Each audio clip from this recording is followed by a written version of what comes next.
today, boys, the learning objective for this lesson is to know the story of Guy Fawkes and the Gunpowder Plot, to be able to understand the sequence of... I think dyslexics' biggest problem is actually the fact that they're misunderstood. Using your specific learning style. They're often very able pupils who are unable to access the curriculum as it is. We're going to split the group up into 3 different groups, okay?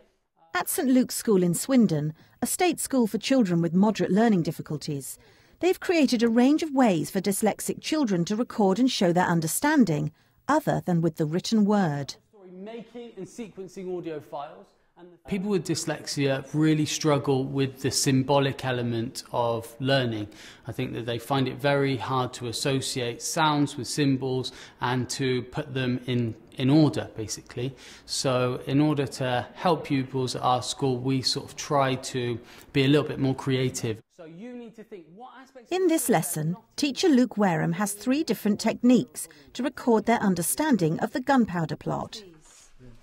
One group uses drama, creating freeze-frame tableaus. And freeze. One of these laws was a law that forced Catholics... Another creates audio files of the story. Guy Fawkes was caught by the king. And a third retells their part of the story using stop-frame animation. Can you move it a little bit at a time? The process of the animation means that pupils can be creative and that they can retell the story in their own way. It also means that they can revisit the thoughts and go over the sequence of events in their own mind as they're doing it. This repetition and putting it in order will help them remember the story, and it will show their understanding as well. This is something that will appeal much more to the kinesthetic learner, the pupils that enjoy doing things and moving things with their hands, you know, really getting involved with what they're doing. We're just making the symbol 1605 to show when the Guy Fawkes event happened. Excellent, fantastic. And why are you doing so? People who study dyslexia, like Oxford neurologist Professor John Stein, believe this approach works because dyslexics often learn most effectively through doing. All modern neuroscience suggests that you learn much better when you do things in relation to what the sensory input is. The secret is to use every sense you can to make sure that the auditory, the visual, the touch, the movement, all these things are all directed to the same spot to understand the written, the spoken and the visual form of a word. You've got your chains on, you've been captured. But it's not just sensory, but one of the most important features is that the child has to be himself active, because all sorts of active learning is much more efficient than passive learning. Well, at the moment we're setting up for the hanging part where we take pictures, and when we move the people little tiny bits at a time, so it looks like they're just walking like normal people.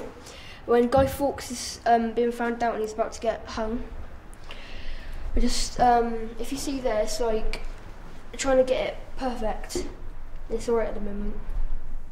Pupils with dyslexia do generally have difficulties with focus and concentration, so tasks like this will motivate them a lot better, a lot more, because of the interactive element makes them really focus on the task. Let's have a look. It all started in 1605. Luke finally brings all their recordings into one presentation. Guy Fawkes was then taken to the Tower of London to be tortured and hung.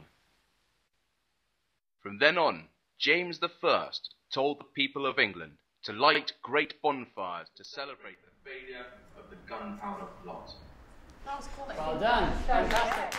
The teachers here feel the benefits of using methods like this reach far beyond just dyslexic learning. Giving them different multisensory styles of teaching is very liberating for them. Their self-esteem builds, their enthusiasm builds, their engagement in the lesson builds, and obviously because of those things, their achievement is much better. And I think that's absolutely key, and I think every pupil should have that opportunity. So certainly dyslexic ways of teaching benefit the rest of the school community as well.